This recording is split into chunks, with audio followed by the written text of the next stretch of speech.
Boa tarde. Tudo bem? Queria uma salva de palmas, igual a do Barbatuques, primeiro. Não, não é assim, é como que era? Tá, não vou fazer isso, ok? Mas vocês já aprenderam a bater palma, né? Viu que a palma é muito mais do que um simples agrado ao palestrante. A gente também fez robôs hoje à tarde, não é? Todos aqui engenheiros de robótica, entendedores de robótica e de desenho ao mesmo tempo. Que legal. Então, gente, na parte da manhã, nós falamos sobre a evolução da escola, depois sobre metodologias ativas, em seguida sobre ambientes, sobre rede, sobre educação bilíngue. Agora, no começo da tarde, tivemos uma experiência maker, e agora vamos falar sobre o currículo, mas o currículo como diferencial da escola como um negócio, tá? Para começar, eu queria chamar uma pessoa que é mestre em educação e doutoranda no programa de Psicologia da Educação na PUC de São Paulo, e atualmente é professora universitária na Universidade Metropolitana de Santos, e atua como formadora de professores e equipes pedagógicas, a UCL Santos.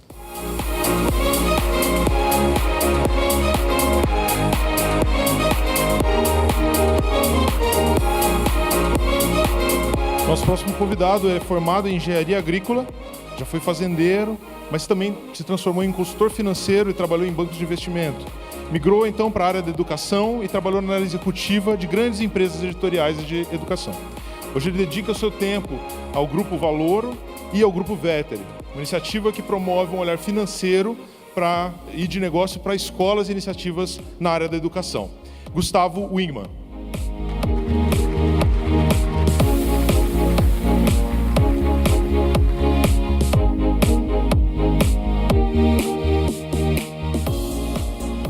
Ele possui mestrado em ensino de ciências e doutorado em educação pela Universidade de São Paulo.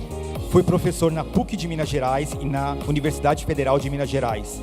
Foi secretário adjunto de Educação de Minas Gerais e atualmente é diretor do Instituto de Pesquisas e Inovações Educacionais Educativa, João Piloto.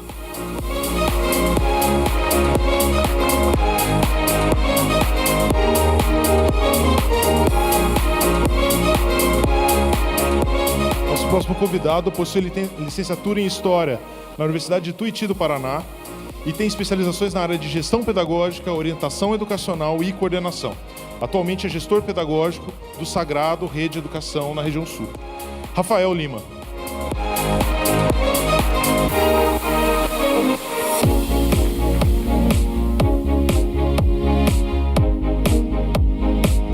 E para mediar em nossa mesa, convido Selma Brito, nossa diretora de inteligência em rede.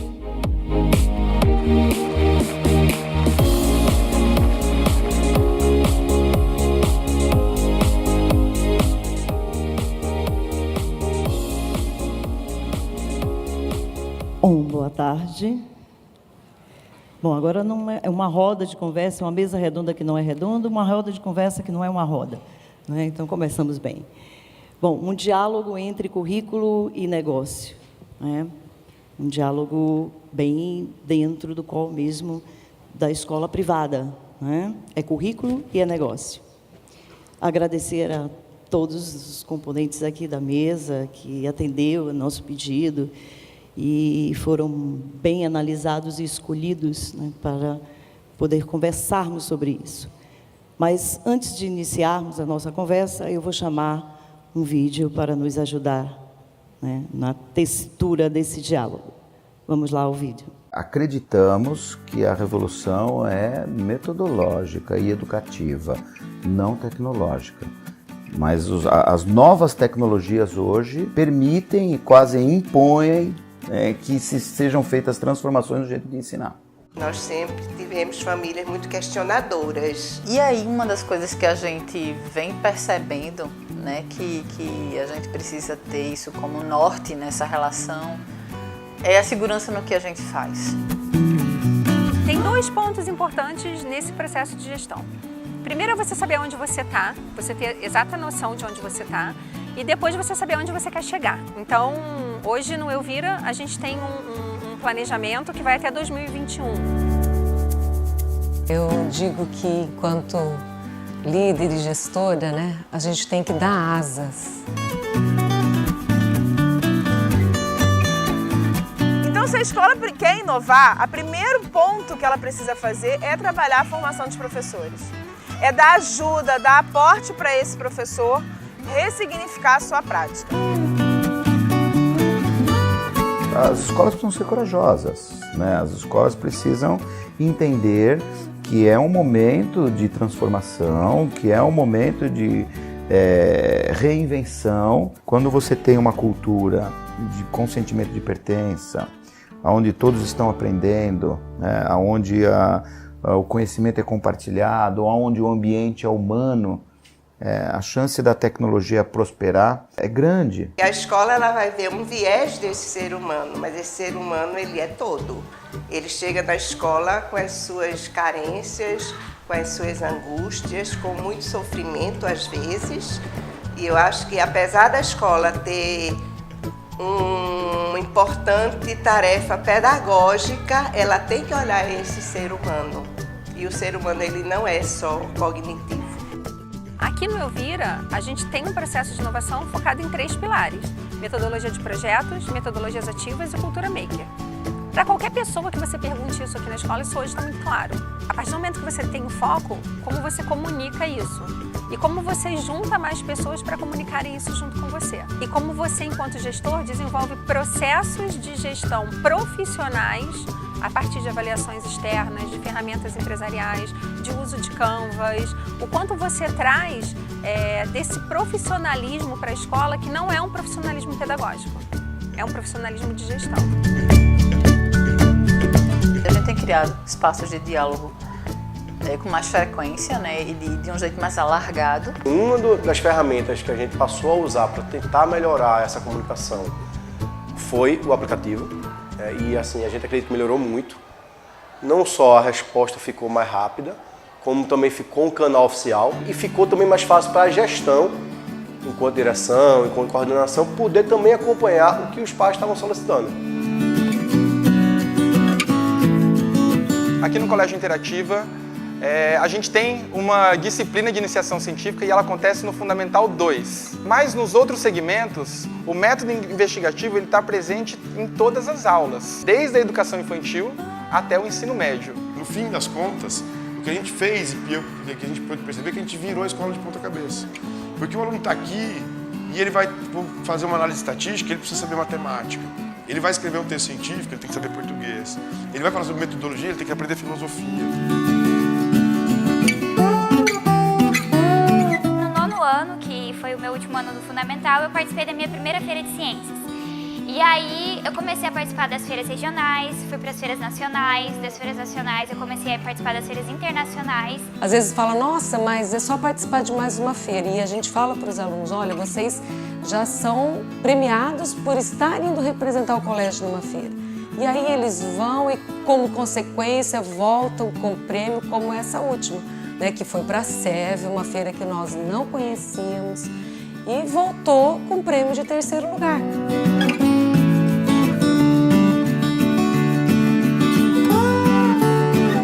Preservem as mentes questionadoras que tem dentro da escola. Esse é um ambiente necessário para romper.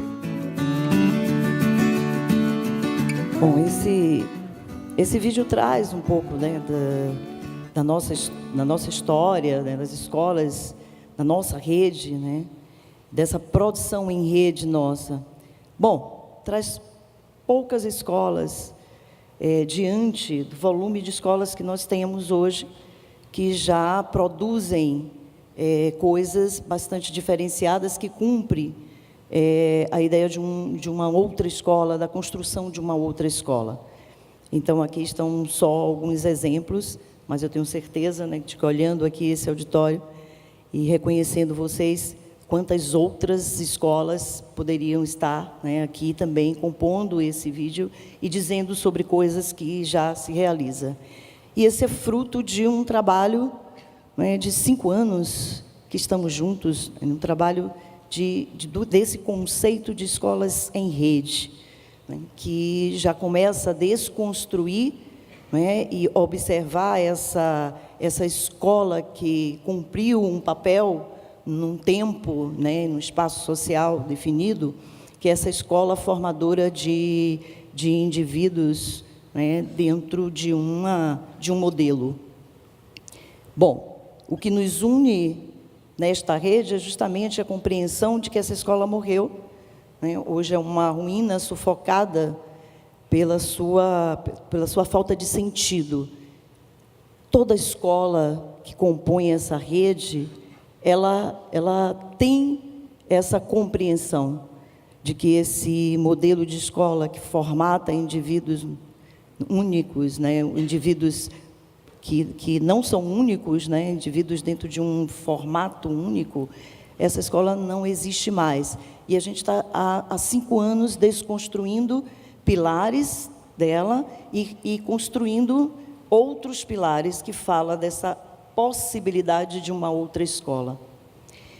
Bom, e essa possibilidade de uma outra escola, que tem a ver na construção de pilares, foi mais ou menos o que nós trilhamos esse caminho desde o início da manhã de hoje, mostrando que outros pilares são esses, né, dessa outra escola. Não quero chamar de nova escola, porque já tivemos momentos, né, que pensamos na escola nova, né. Vamos falar de uma outra escola, apesar de que daqui a pouco nós vamos falar dessas velhas novidades, né.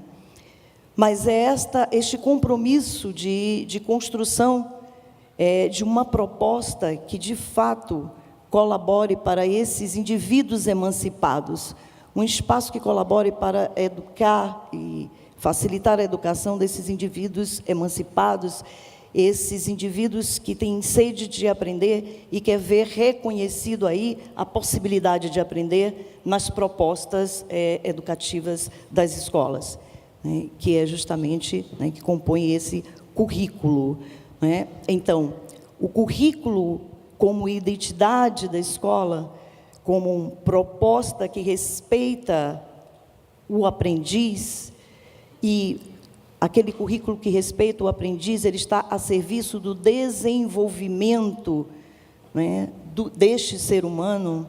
Então, quando a gente fala de desenvolvimento deste ser humano, a gente está falando de competências, né, desse indivíduo que tem possibilidade de atuar no mundo e no tempo dele. Bom, daí a gente abre esse espaço para discutir esse lugar de currículo.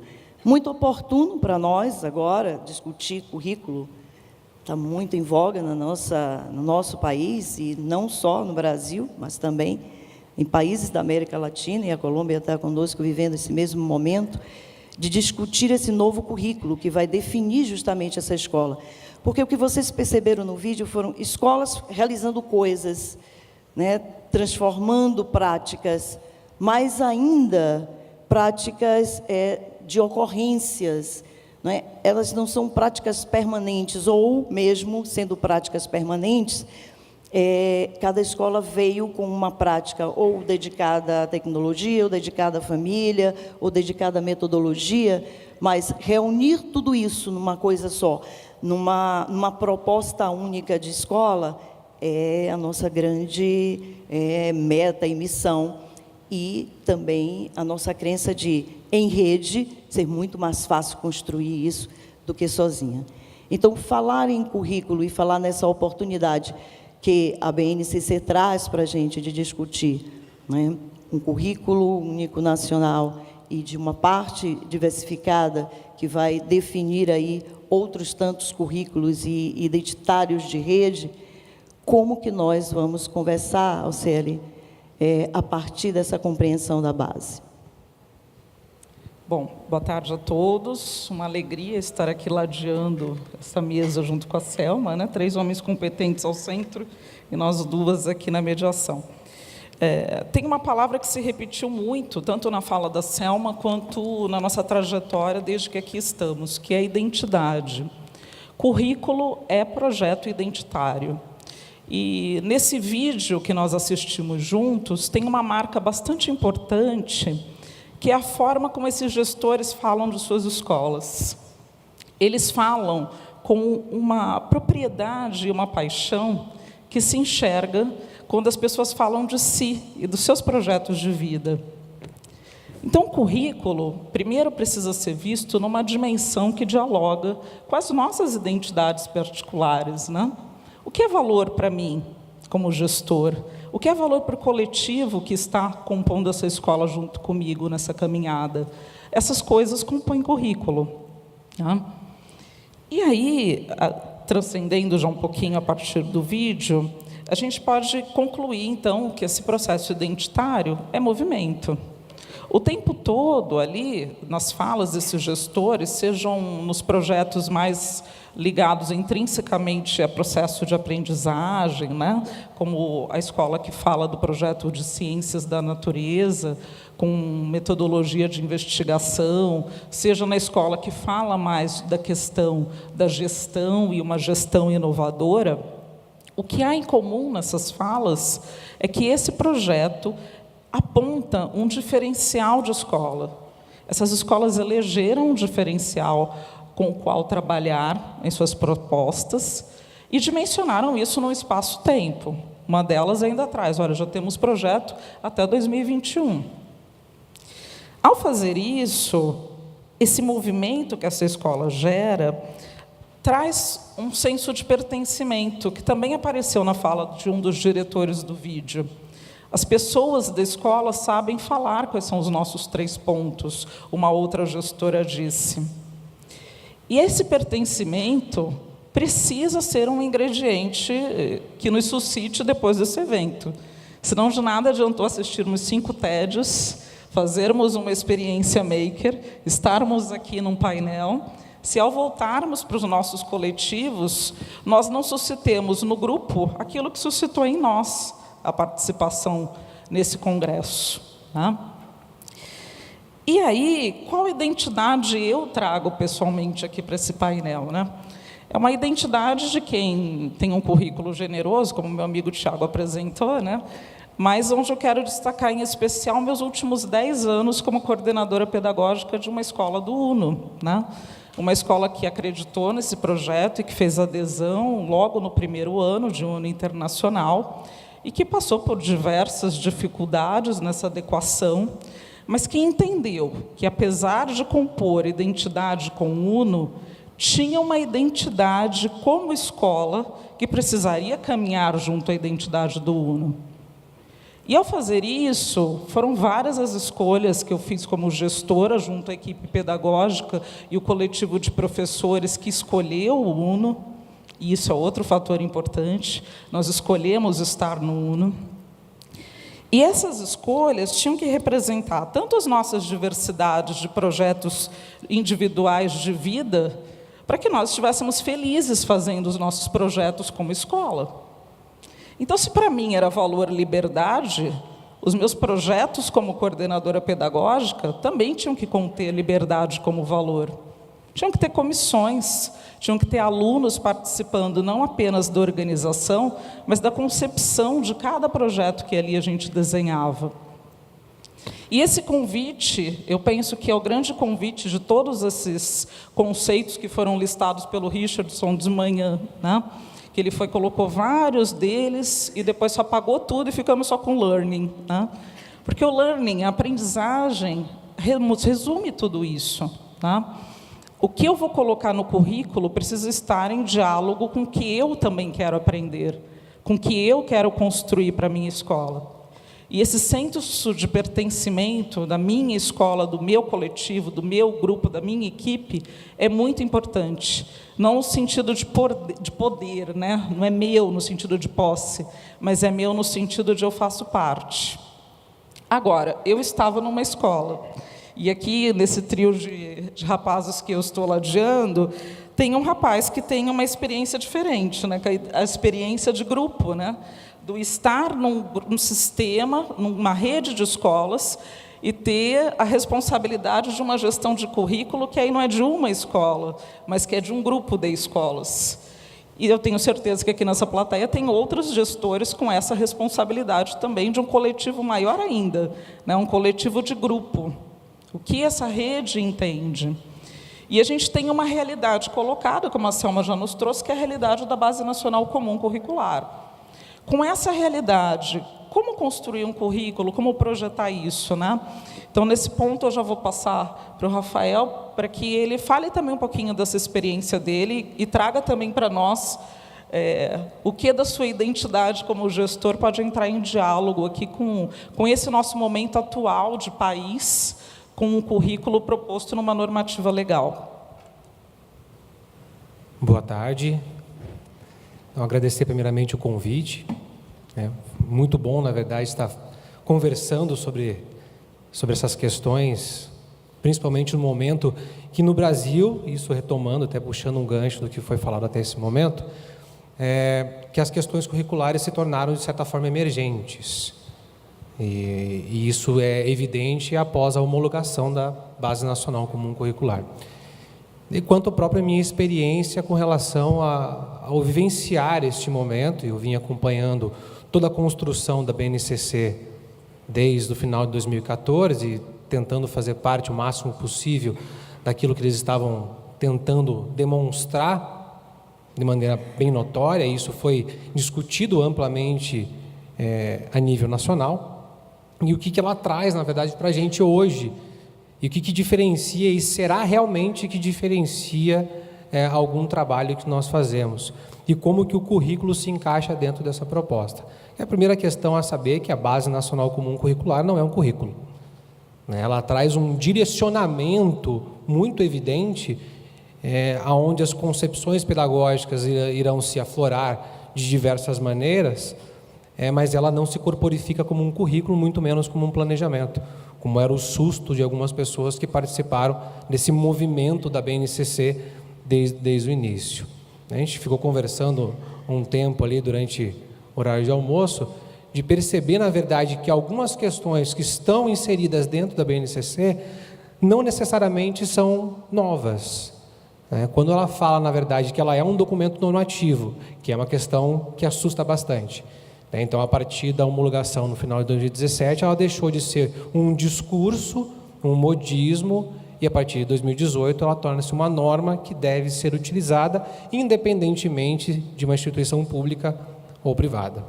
A ideia principal ali é um balizamento de objetivos de aprendizagem, onde o alcance das aprendizagens essenciais, que nas discussões do Conselho Nacional de Educação, eles entendem essas aprendizagens essenciais como o desenvolvimento de competências, como já foi citado exatamente nesse momento, mas no início do documento ele deixa muito claro: educação progressiva. É normativo, mas é progressiva e orgânica. Quando você interpreta essa questão de falar de uma educação progressiva, você retoma alguns apontamentos que são muito antigos. Você recupera, e quem fez pedagogia entende muito bem o que eu estou falando, recupera aí grandes personagens, Anísio Teixeira, movimento da Escola Nova, trazendo o protagonismo do aluno e não o protagonismo do professor. A ideia do diálogo, a aprendizagem para o aluno. Toda a construção da Base Nacional Comum Curricular, isso independentemente do seu posicionamento político, e é lógico que isso estava inserido dentro das discussões, nem teria como não estar, porque é a nível de Estado, não é a nível, o nível federal, é uma questão muito maior, a ideia de trazer uma unidade nacional para dentro do campo da educação, democratizar realmente o ensino, com uma composição de um princípio de equidade evidente. Eles tentaram, e obviamente que nada é perfeito, eles construíram todo o documento com um objetivo muito claro de perceber aquilo que o aluno ou o educando deve aprender em cada nível, em cada modalidade. Então, o foco principal da BNCC está no aluno, por isso progressiva. Atrás, na verdade, esse protagonismo. Então, o que eu tenho que fazer, como eu tenho que fazer para que esse aluno, nesta série, alcance esses objetivos de aprendizagem e, paulatinamente, desenvolva, então, competências. Esses são os apontamentos principais, já no início ali, de todas as discussões que ocorreram dentro desse movimento da BNCC. O que é muito interessante. Toda a construção dela retoma apontamentos que vieram desde 1970, né? Quando se começou a pensar numa ideia de um trabalho por competências, que parece algo novo, mas não é, tornou-se até mesmo um modismo falar de competências dentro da educação, mas é década de 70, né, quando o norte-americano começou a perceber a influência que existia dentro do campo do trabalho na educação. Jerome Brunner foi um dos pioneiros a entender esse processo, quando ele trouxe, na verdade, essa perspectiva de perceber que a educação ela deve valer no presente, mas tem que contribuir para o futuro. Então, é a educação que nos leva para uma escola, para um futuro muito incerto. Posteriormente, isso se corporificou principalmente no Brasil, com os documentos que todo mundo conhece, PCNs, DCNs, e são discursos que se proliferaram no Brasil. Vários discursos como o conteudismo é algo que não necessariamente é bom para a escola, ele puro, o conteúdo, somente o conteúdo, ele não necessariamente tem uma efetividade. Então, de que maneira eu tenho que trabalhar? O que realmente significa aprender? Que essa é a palavra mais complexa que existe em educação. Se não é memorização, e eu duvido que alguém defenda essa ideia, memorização por si só, ela não dá conta. Então, o que significa realmente aprendizagem? Como que isso se entende dentro da base? Tanto que ela foi dividida em objetivos de aprendizagem, em desenvolvimento de competências, pois competências não se ensinam, elas se desenvolvem, no transcursar dos níveis. Nessa continuação, e para fechar, senão a gente acaba se estendendo aqui, essa discussão vai longe, Já que a gente falou de ensino progressivo, eu passo a palavra para o professor, só para deixar uma frase bem progressista mesmo, A educação, ela é desenvolvimento, ela é social. Então, ela não é a preparação para a vida, ela é a própria vida. Essa frase do John Dewey, ela define muito bem aquilo que nós estamos tentando conversar com vocês nesse momento. Muito obrigado.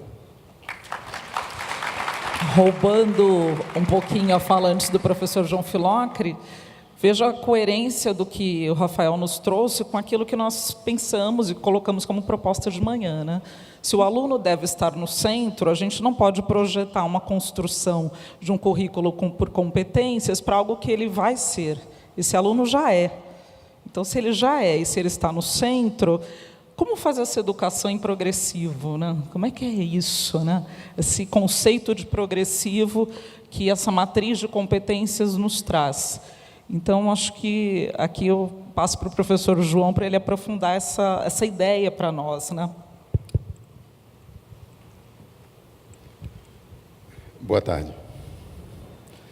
Eu vou gastar uns 40 minutos, viu, Selma, para... Veja, a ideia de uma educação progressiva, o Rafael já falou que não é nova, é antiga, mas no contexto da BNCC, ela aparece como uma condição para a formação integral da pessoa. Ou seja, ela é uma condição necessária para o desenvolvimento humano. E o desenvolvimento humano é o mais nobre objetivo que a educação pode ter e pode executar. Certo? Nada é mais valioso na educação do que tornar-se capaz de promover o desenvolvimento humano. E isso tem que ser feito segundo as condições próprias do desenvolvimento. Então, é nesse contexto que aparece a educação progressiva no contexto da BNCC. Não é um desafio pequeno, tá certo? Você imagine você promover o desenvolvimento humano de crianças, adolescentes e jovens. Quantos desafios e quantas mudanças não passa uma criança até chegar à adolescência, até se formar e desenvolver todas aquelas capacidades que ela precisa desenvolver e que a tornam um ser humano completo, um cidadão, uma pessoa capaz de interferir na vida da sua comunidade, tá certo? E na definição do seu próprio futuro, São grandes as revoluções pelas quais as crianças e os jovens passam ao longo desse caminho. E eu acho que não há nada melhor e mais gratificante do que todos os educadores tornarem capazes de reconhecer e apreciar a conquista de cada passo que é dado ao longo dessa trajetória. Tá certo? O educador que não percebe isso, que vê dentro da escola, e a própria escola, que vê uma criança entrar novinha e sair um jovem, e não foi capaz de reconhecer e apreciar as conquistas dele ao longo dessa trajetória, realmente não soube cumprir o seu papel e apreciar aquilo que está acontecendo. Bom, nós estamos vivendo um momento de mudança importante na educação. Mas se existe uma coisa que o Brasil, ninguém precisa ensinar o Brasil a fazer, é mudança na educação. O Brasil é especialista em mudar todo dia alguma coisa. Não faltam leis. Cada dia tem uma lei alternando outra, um LDB substituindo a outra, uma Constituição substituindo e definindo outras coisas. Tá? Desde a República, tá certo? Rui Barbosa já estava defendendo e tentando implantar no Brasil a pedagogia das coisas, para tentar superar o que tinha antes, tá certo? Depois do Rui Barbosa vem a escola ativa, né? Tá certo? Vem lá o manifesto dos pioneiros, tá certo? Defendendo ideias como escola pública, gratuita, para todos, tá certo? De qualidade. Quer dizer, essas coisas foram aparecendo e o Brasil, algumas dessas mudanças que o Brasil promoveu, que nós assistimos muitas delas, algumas vingaram, deixaram marca, outras não deixaram marca. Mas, em cada momento, essas mudanças respondiam a uma necessidade, seja filosófica, seja política, seja epistemológica, sociológica, psicológica. Quer dizer, em cada momento, havia uma ideia predominante, às vezes hegemônica, que forçava, né, uma mudança da educação numa certa direção. Né? Bom, hoje nós estamos às portas de uma nova mudança. E essa mudança, eu tenho a impressão que produzirá consequências duradouras na educação. Transformará completamente a educação, transformará completamente a escola. Quer dizer, como será a escola dentro de 10 anos? Não será como essas que estão aí. Essas escolas terão desaparecido. Na verdade, tudo que está dentro dessas escolas, até os seus equipamentos tecnológicos, terão desaparecido. Os espaços não serão mais os mesmos. Isso é inevitável. A gente talvez alguns não acreditem que isso aconteça no Brasil, porque o Brasil está atrasado. O Brasil ainda não consegue acompanhar para e passo as transformações que estão ocorrendo em outros países. Mas quem está batendo na porta da escola, forçando a mudança, é a tecnologia. A tecnologia não nasceu agora, já vem de muito tempo, né? Ela está se aproximando da escola e sempre teve dificuldade, não é só agora que ela tem dificuldade de entrar na escola, sempre teve dificuldade de entrar na escola. A escola simplesmente ignora as soluções tecnológicas, os recursos tecnológicos, tá certo? Ignora esses recursos o quanto pode. Quando não consegue ignorar, como no caso, por exemplo, do computador, que a escola resistiu fortemente durante décadas, e, de repente, hoje as escolas estão todas invadidas pelos computadores, né? Veja, o computador entra lá dentro, mas não entra dentro da educação. Ele entra dentro da escola, mas não entra dentro da educação. Quer dizer, quando a escola assimila esses recursos tecnológicos, ele não muda a sua maneira de pensar a educação, não transforma a educação. Mas vai ser necessário, a partir de agora, fazer essa transformação. Quer dizer, os objetos tecnológicos, ao invés de serem apenas utilizados no cotidiano da escola, têm que ser incorporados ao processo pedagógico. Tá certo? Ele tem que mudar o próprio conceito de educação. Só na hora em que a educação se modificar em função desses recursos que estão penetrando dentro dela, é que esses recursos serão necessários dentro da escola.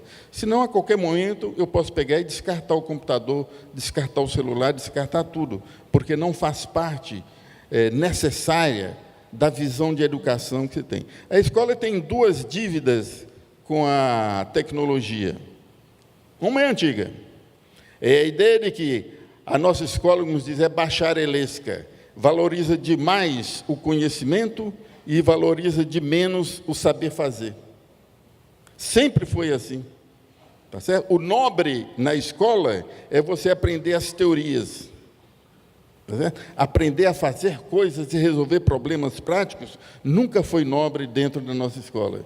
Mas agora nós estamos vendo, com a mudança que vai ocorrer a partir de agora, tá certo? Que não é possível desenvolver uma escola ativa, uma escola com esses compromissos que todos falam por aí, tá certo? E que são necessárias para a formação desse sujeito, agora no século XXI, não é possível ter a mesma atitude, fazer manter essa dicotomia entre o conhecimento teórico e o conhecimento prático, tá certo? Isso vai ter que se transformar, entrar na escola e passar a ser uma coisa só. A teoria e a prática são indispensáveis para a formação do indivíduo. Nós, quando nos desenvolvemos, nós construímos dois sistemas de conhecimento. Um primeiro sistema é o sistema conceitual, que me permite construir explicações para os fenômenos e os eventos naturais. Me permite construir as teorias, construir uma cosmovisão.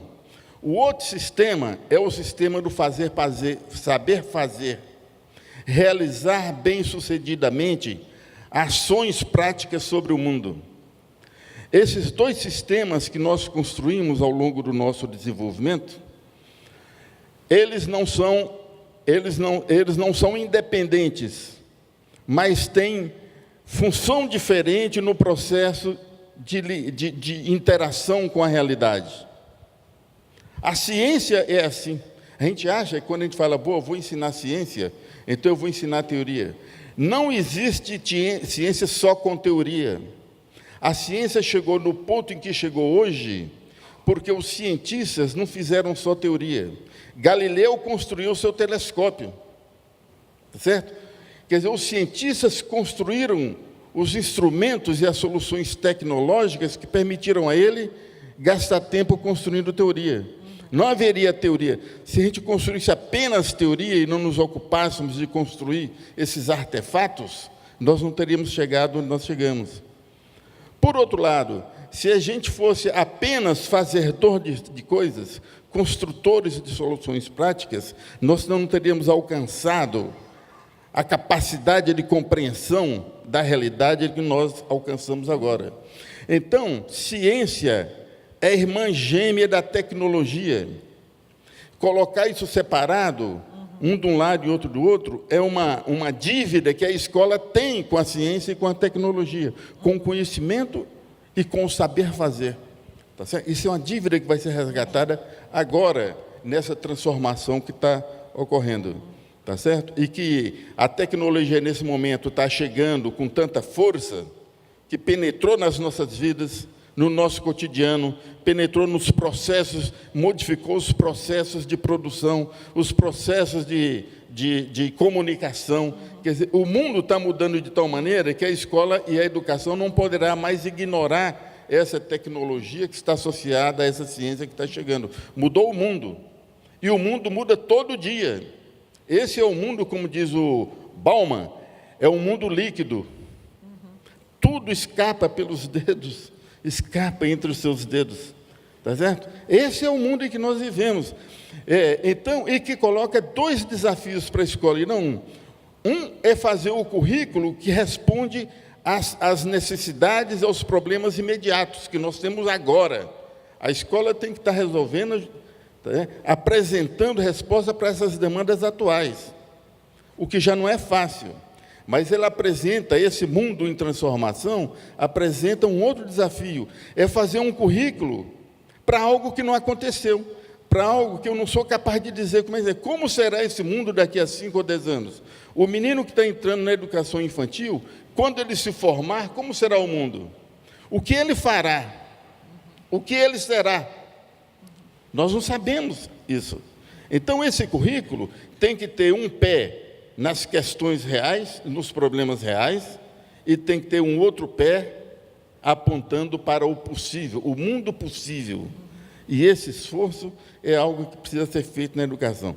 Quer dizer, um currículo é indispensável, mas tem que ser um currículo que tem essa visão, olhando para o que nós temos, os desafios que nós temos hoje, tá certo? Mas, ao mesmo tempo, procurando enfatizar e se comprometer com competências que permitem você imaginar esse futuro. Não é só para ele atuar agora, é para ele atuar num mundo em permanente transformação. Por isso que o currículo tem que ter esse compromisso fundamental com o desenvolvimento de competências. Quer dizer, não é uma mera moda. Já houve a moda de falar em competência. Hoje não é moda, hoje é uma condição necessária para o desenvolvimento integral do ser humano, quer dizer, num mundo em permanente transformação. Quer dizer, a escola não pode se furtar a esse desafio de elaborar um currículo que seja capaz de formar um indivíduo nessas condições. Quando eu ouço você falar, Filocre, e principalmente a experiência que nós temos por termos garantido muita intensidade nas escolas, a nossa relação, né, UNO com as escolas, é uma relação muito intensa, muito próxima. Isso nos permitiu ser um pouco mais escola do que uma editora. Assim como a relação de escola com a editora, com o projeto, também foi bastante íntima, o que permitiu à escola se colocar no nosso lugar também. Então, muitas foram as dificuldades ao longo desse ano que enfrentamos juntos, né? A parte do projeto com a parte de escola. E muitas das experiências e das dificuldades da escola nós trouxemos para dentro, né? E eu tenho certeza que muitas das nossas dificuldades e nossas experiências vocês levaram também para serem discutidas enquanto escola. Isso nos aproximou tanto, e é por isso que esse conceito de escolas em rede nos inclui. Então, quando eu falo de escolas em rede, é essa escola também que nós estamos aprendendo a ser, né, a ser um projeto, sendo um projeto, e vocês aprendendo a ser escola, sendo escola, e nós aprendendo sendo juntos uma rede, né, que pensa a educação.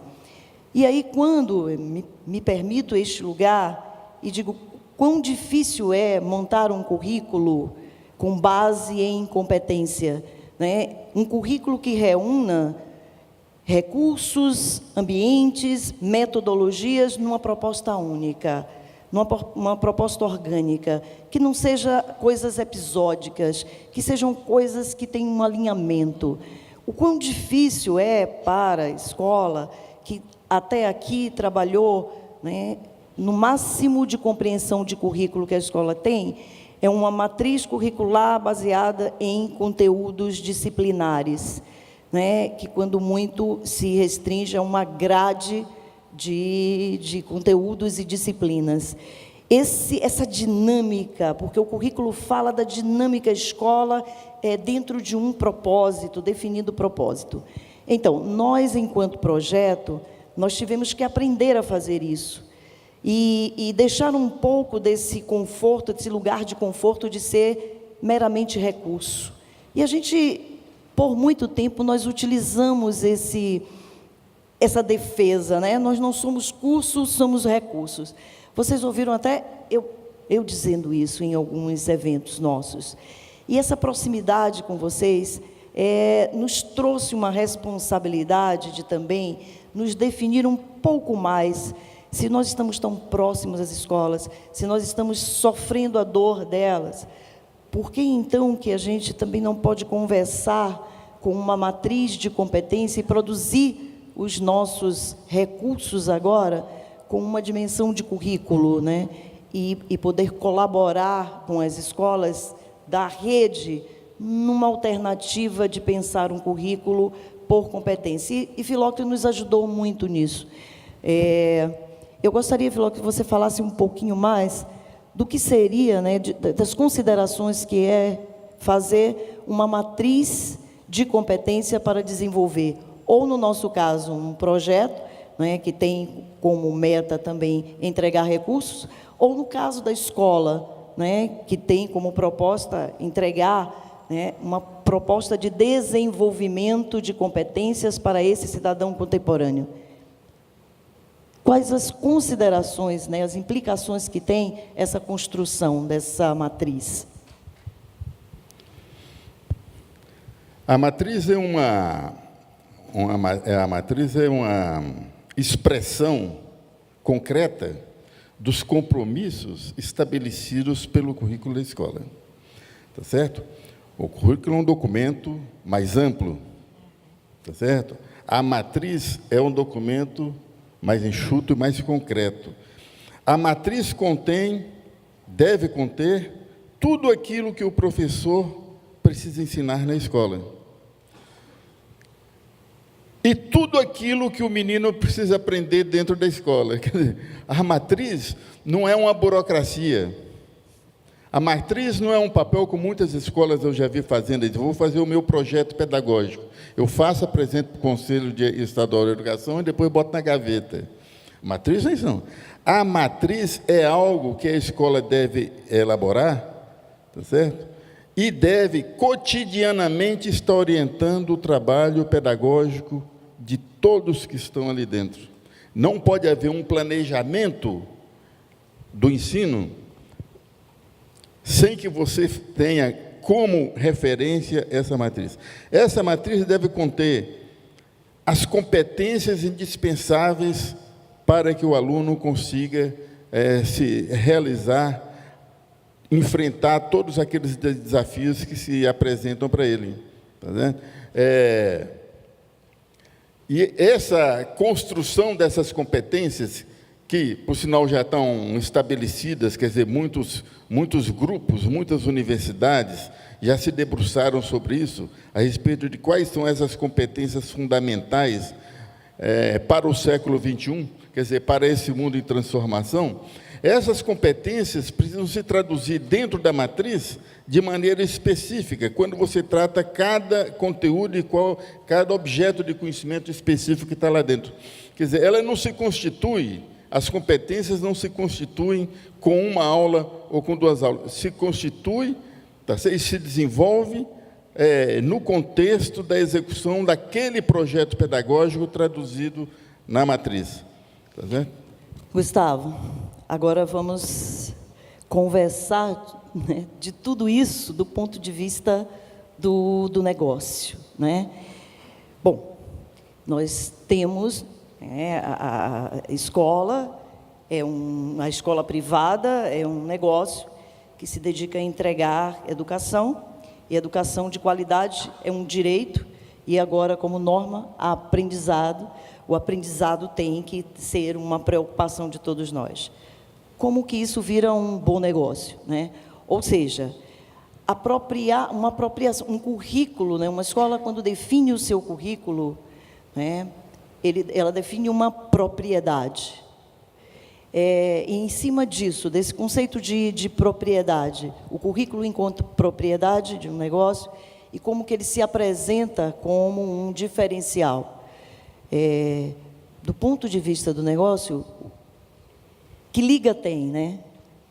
O currículo como uma propriedade de uma instituição e de como ela faz com que isso venha a ser, né, uma proposta de valor e que tenha adesão e que tenha fidelização e tudo mais. Posso dar mais um toque de complexidade para o Gustavo, Selma? Que ele é sabido, ele vai dar conta. Hoje a gente está olhando para competências, e a gente já olhou para competências há um tempo atrás. E quando olhávamos há um tempo atrás como educadores, pegávamos uma matriz de verbos, lembram disso? Taxonomia de Bloom, e escolhíamos verbos com uma certa alternância. Não, já usei aprender, eu já usei conscientizar, agora vou usar outro. Como nessa conjuntura que se apresenta de uma sociedade em rede, de um nível de complexidade do mundo escolar e de negócios, como não repetir esse mesmo passo? Como fazer uma gestão dessa matriz de competências, compondo um currículo de uma forma mais estratégica do ponto de vista de negócios, sem perder, é lógico, a identidade pedagógica das escolas, né? Como aliar isso, Gustavo? Bom, vou tentar responder. Boa tarde, é um prazer enorme estar aqui com vocês. Bom, vocês devem ter notado que o setor de educação está na moda agora com os investidores, né? Finalmente, o mundo do investimento descobriu que existe a escola, e de que a escola é um bom negócio. Na verdade, acho que a grande mudança na percepção deste investimento como negócio, ele vem, primeiro, de uma percepção do mundo dos investidores de que esse negócio ele vai continuar existindo por muitos e muitos anos, o que não é necessariamente verdade com outros negócios. Então, esse dilema do que eu vou fazer amanhã, o mundo muda, a escola muda, para o investidor, ele se pergunta isso sobre todos os investimentos. E ele sabe que, bom, essa loja não vai mais existir porque existe e-commerce, esse banco não vai mais existir porque agora existe o Bitcoin. Ele tem a certeza de que a escola vai continuar existindo, né? Mesmo que a criança nasça com um chip e nasça com tudo que ela precisa saber na vida, os pais ainda precisam de um lugar para deixar as crianças por algumas horas, durante alguns anos, para ter paz e para que essa criança chegue à fase adulta sã e salva. Então, a escola, como um negócio de conveniência para os pais, ele continua existindo. E é óbvio que esse setor, essa conveniência, essa resiliência de indústria, né? O digital não substitui o colégio, não vai, ele traz para o colégio aí só a responsabilidade de se reinventar para garantir de que ele compita por esse share do tempo dedicado ao colégio da melhor maneira. Então, esse é um dos motivos, né, que o investidor gosta desse colégio, de olhar colégios, é que esse negócio aparentemente tem uma resiliência muito forte. O segundo motivo são contratos longos. A gente está falando de um contrato de 12, 13 anos com uma família. Hoje em dia é muito difícil você ter esse tipo de lealdade com o seu cliente. E quando a gente olha o churn de um colégio, ele ainda é muito baixo, né? Os pais geralmente colocam os filhos no colégio e esses filhos continuam no colégio por muito tempo. Então, você mistura um negócio que aparentemente vai continuar existindo por muitos e muitos anos, mesmo que assuma formas diferentes, um contrato de longo prazo com o seu cliente e o que acaba também ajudando os investidores, na maioria jovens, sem filhos e homens, é de que eles não conhecem o poder atômico do WhatsApp das mães. Então, tudo é bonito, o Excel funciona bem, até eles sentirem a responsabilidade e o dia a dia que é operar escolas. É um negócio novo, esses investidores estão chegando agora em educação, muitos vêm com uma promessa de criar essa ruptura do colégio e introduzir um novo modelo de educação. A grande verdade é que até agora, passou pouco tempo desse novo dinheiro entrando na educação, a verdade é que pouco se mudou, né? Muito se mudou no discurso comercial, e acho que tem uma lição para a gente aprender desse novo marketing que foi introduzido por esses novos entrantes de educação, é de que eles vieram com um discurso mais alinhado com o que os pais queriam escutar, né? Você pode ver que é um discurso muito mais centrado no contraturno, muito mais centrado em habilidades e competências, né, do chamado século XXI. E a verdade é que isso cola muito com os pais, porque eles estão cansados de escutar esses feedbacks do emprego, né? Você precisa falar inglês, você precisa trabalhar em time, você precisa ser mais um comunicador melhor, você precisa ser mais criativo. E quando ele chega num colégio e ele percebe que o discurso está muito alinhado com aquilo que ele enxerga como fatores de sucesso na empregabilidade, ele acaba topando, inclusive, pagar um preço maior. Não à toa, os novos colégios que surgiram com novas propostas vieram com níveis de mensalidade bem acima da média no Brasil. Isso é uma ameaça para o colégio ou é uma oportunidade? Eu vejo mais como uma oportunidade. Primeiro porque esses novos fundos vão entender que tocar na escola não é um business para aventureiro. Você precisa ter cabelo branco para tocar esse setor. Dois, é um mercado extremamente fragmentado. Então, assim, são mais de 30 mil colégios. Existe espaço para muita gente e existe espaço para muitos consolidadores entrarem no mercado. E essa consolidação, de alguma maneira, ela atende a uma questão que surge em várias conversas com mantenedores, que é a questão da sucessão. A verdade é que a gente teve um boom de educação privada no final da década de 70, começo da década de 80. Existem muitos colégios que estão passando agora pelo grande teste de qualquer negócio no Brasil, que é passar o negócio adiante. E a turma que já passou por isso sabe o quão difícil é você passar o negócio adiante. Às vezes os filhos não querem o negócio, às vezes a escola não formou no seu grupo as pessoas, né, que vão levar esse colégio uma segunda onda, uma terceira onda, e esse é um negócio que não acontece tão fácil assim. Então, de alguma maneira, todo esse processo de investidor chegando, analisando e due diligence trouxe uma preocupação para o colégio, que deveria ser uma preocupação recorrente, que é como é que eu vou, não agora, daqui 5 anos, daqui 10 anos, daqui 15 anos, mas como é que eu passo o meu negócio adiante? E essa preocupação, normalmente, ela só chega quando a gente quer passar o negócio adiante, é muito difícil. Essa discussão do investidor também trouxe um segundo tema bastante relevante para o setor, que é o crescimento. A gente está enfrentando já um declínio da demografia estudantil, né? Esse público diminui 1,5% ao ano, e hoje esse jogo virou um jogo de rouba-monte. Então, as escolas vão ter que se adaptar a um mundo onde cada vez mais o que vale é você ganhar um pedaço do mercado vizinho. Mesmo você mantendo o público do colégio estável, a verdade é que você está ganhando market share em cima do setor. E isso não é tão fácil, né, como se imagina. Todo mundo passa aqui, todo o processo de matrícula é sempre um drama de você segurar o alunado e tentar repassar algum crescimento. E as escolas vêm se esforçando. As escolas, acho que elas estão, de certa maneira, ouvindo mais do mercado, estão reagindo. A gente já foi essa época onde a escola simplesmente tinha que entregar um assento numa universidade. Essa era uma realidade até o final da década de 90, onde se faltavam assentos em universidade.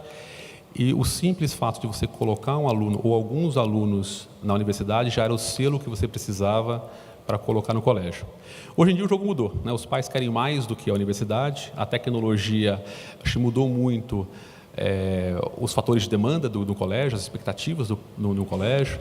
Hoje você fala com uma meninada e a turma fala, eu não vou nem estudar inglês porque o Google Translator vai resolver esse problema para mim em alguns anos, né?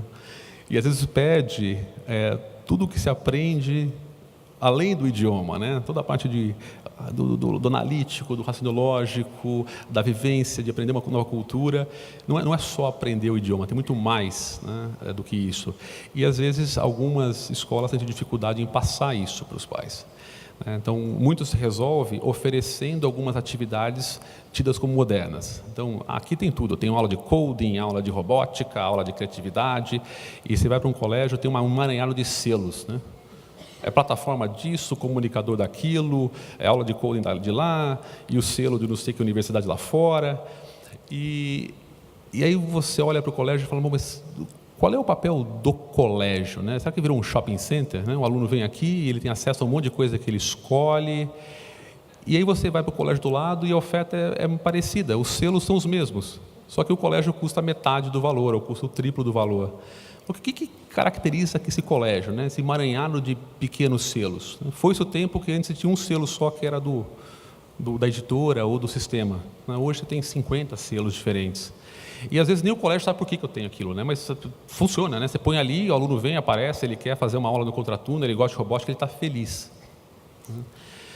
E se não for aqui, ele vai fazer em algum lugar. E isso é verdade. Por muito tempo, os colégios não olharam esses complementos educacionais e deixaram que pequenas franquias surgissem e tomassem esse lugar. E mais, deixaram essas franquias tomarem esse lugar com um discurso até negativo para o colégio. Fala, pô, ninguém aprende educação a jogar futebol na educação física do colégio. Você tem que fazer escolinha de futebol. Ninguém aprende inglês no colégio. Você tem que fazer o cursinho de inglês. Vai fazer um curso de teatro no colégio? É melhor ir fazer no curso do teatro X? Bom, chegamos a um ponto onde o mercado do contraturno no Brasil é do mesmo tamanho do mercado do turno. A gente tem 52 bilhões de reais sendo gastos no turno regular e 51 bilhões de reais sendo gastos no contraturno por essas diversas pequenas franquias. Esse mundo está acabando porque a mãe turista sumiu, né? Hoje a mulher está no mercado de trabalho, já não quer mais gastar tempo levando o filho para lá e para cá. A questão de trânsito, a questão de violência urbana também joga contra esse modelo de você ficar dirigindo essas crianças ao longo da cidade. A escola aparece como um local de conveniência, mas a escola pode ser muito mais do que isso. Fazer um curso de inglês ou fazer um curso de robótica no colégio deveria ser muito melhor do que fazer um curso de robótica na franquia. Isso porque o curso de robótica do colégio, que trabalha certas habilidades de física, por exemplo, né, no robozinho que derrapou no chão, numa manobra que o aluno fez, pode estar conectado ao currículo do colégio. Hoje se sabe que ensinar exatas nos idiomas, né, inglês e espanhol, ajuda o aluno a aprender o idioma melhor. Entre fazer uma aula de matemática no cursinho de inglês da franquia ou fazer essa aula de matemática em inglês dentro do colégio, o colégio deveria ganhar nessa competição, porque essa aula de matemática em inglês no colégio, ela está conectada ao currículo do colégio. Ela funciona também como um reforço de matemática para o aluno. Hoje, os colégios eles estão armados aí com uma possibilidade super atraente de reconquistar esse mercado. Esse é um mercado, de novo, que ele é equivalente ao mercado da manhã. Em outras palavras, dá para dobrar o faturamento do colégio com um único discurso com os pais. O que você faz aqui à tarde, mais do que a conveniência de deixar o menino no mesmo lugar, ele está conectado com uma história, com um currículo, que nos outros lugares você não vai encontrar. E com isso, a escola passa de um status hoje, onde a percepção em vários locais é de que o curso oferecido no colégio não tem a mesma qualidade do curso oferecido fora do colégio, para uma situação onde o que o colégio está oferecendo, ele é muito superior ao que se oferece aí fora. E a vantagem do contraturno é que a conexão com os pais é gigantesca. É isso que os pais querem escutar, é o que está no turno. O turno é, para o pai, o que o MEC mandou fazer e o meu filho é obrigado a fazer. O contraturno não. O contraturno eu estou, de fato, preparando ele para os desafios da vida. Foi assim que o colégio particular cresceu na Coreia, foi no contraturno, foi assim que ele cresceu em Singapura, e eu acho que é assim que esse colégio vai se reinventar no Brasil. Pelo contraturno, e aí usando o contraturno para influenciar o turno do colégio. Eu acho que eu fugi da sua resposta, né? Dei uma de político aqui que responde um monte de coisa e não... Não, mas você aproximou, porque, na verdade, a gente vem fazendo uma construção aqui no 5, né?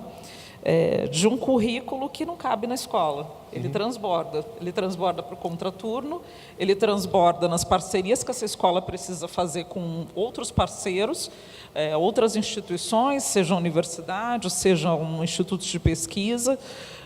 Ele transborda para abrir essa escola para um público externo e para a comunicação que a escola faz esse currículo. Acho que a tua fala nos traz essa contribuição. A gente, às vezes, comunica muito mal as opções que a escola faz. E, ao comunicar mal, a gente acaba notificando o pai de uma outra coisa que não é a que nos levou para aquele propósito, para aquela escolha pedagógica. E quando a gente pensa em crescimento, né, crescimento a gente pode pensar ele com nas suas várias fontes, né? Você tem um crescimento que é do alunado, então como é que eu cresço o número de alunos, e acho que o contraturno ele é uma possibilidade de você crescer o número médio de alunos, e é uma chance de você mostrar cada vez mais o seu colégio. Uma das provocações que a gente leva com o colégio às vezes é: por que você encara o contraturno como uma extensão do seu alunado amanhã? Ele quase que poderia ser uma empresa à parte. Tem uma empresa que é o turno, uma empresa que é o contraturno. E o contraturno eu vou abrir para outros alunos de colégios que não têm a possibilidade de fazer um contraturno, porque aquele colégio específico não tem a infraestrutura. E essa passa a ser uma vitrine para o colégio captar, inclusive, para a parte da manhã. A segunda fonte de crescimento seria a parte de preço. E um currículo bem contado, o pai, quando a gente começa a fazer uma decomposição dos drivers de precificação de colégio, a renda familiar é o quinto elemento mais importante. O primeiro é a educação da mãe, isso para o Brasil, talvez seja diferente para a Colômbia, mas o Brasil é primeira educação da mãe, segunda educação do pai, o terceiro é a educação combinada da família, incluindo os avós. O quarto driver mais importante é o efeito de região. Se você está numa região, você tende a caminhar com a manada, seguir ao público. E o quinto elemento é a renda. Então, existe uma história bem contada, com propósito, com currículo bem desenhado, onde as famílias ganham a convicção de que aquela formação vai ajudar aquele menino, aquela menina a se colocarem no mercado de trabalho com alguma vantagem competitiva. Isso tem ressonância com os pais e eles estão dispostos a investir nisso. Não à toa os colégios que estão calcando mais discurso nessas frentes têm tido mais êxito em aumentar a precificação. A terceira e última fonte de crescimento seria crescimento inorgânico. Do mesmo jeito que existem colégios que hoje estão passando por um problema de sucessão, que não tem para quem deixar o colégio, a gente vê uma série de outros colégios com gente nova que já passou pela sucessão, querendo aumentar a capacidade.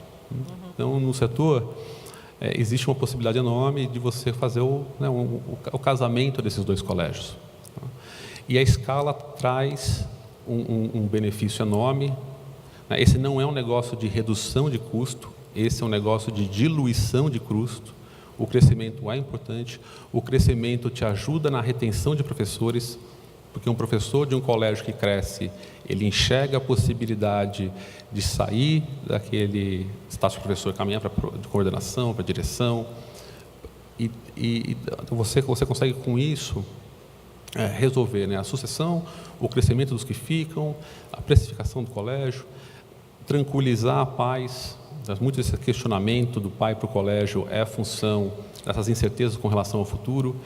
E se o colégio passar essa tranquilidade que o currículo foi desenhado para acompanhar essas incertezas, eu acho que o caminho está em 75% andado. Tem várias interconexões, antes de eu passar para a Selma para fechar, nosso tempo já se esgotou. Só queria, Selma, colocar uma dimensão que acho que não pode faltar nisso, incluir no currículo criatividade, estética, apreciação da arte, apreciação multicultural. Isso é necessário para dar essa perspectiva de negócio e para tirar também de uma matriz que só olha para os conteúdos duros. A gente tem que tomar muito cuidado de não criar uma matriz de competências que só olhe para conteúdos conceituais e factuais. O professor João Filocre trouxe aqui a questão do saber fazer, desses conteúdos mais procedimentais, mas a gente também precisa pensar em clima escolar, em atmosfera. As escolas que hoje a gente vê como negócios bem-sucedidos, quando a gente caminha pela escola, a gente vê alegria, vê sorriso, a gente vê arte, a gente vê a produção dos alunos ocupando os espaços. Isso também é negócio. Acho que fecho aqui, Selma.